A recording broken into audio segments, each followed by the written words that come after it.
100 aastat vana auto ja miks see siis restaureerimise kontekstis nagu oluline on, siis mul ja Vahuril ja sul ikka võttis suu lahti selle konkreetse Hispano suisa restaureerimise kvaliteet ja välja toodud töötundide arv, mis on autosse oli pandud. See tundus, et oli tehasest väljunud.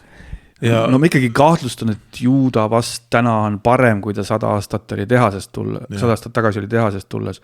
Et sellesse autosse, mina isiklikult Eestis olen teinud artikleid autodest, mis on Eestis restaureeritud siis, et kas on sinna läinud 1000 töötundi, 2000 töötundi mõnikord ja no mõned korrad ikkagi 3000 töötundi peale, mis on tohutu töömaht, et see on rohkem kui ühe inimese aastatöö, 2 aastatöö, aga selles Hispano suisas oli pandud 18 000 töötundi. 6 korda rohkem.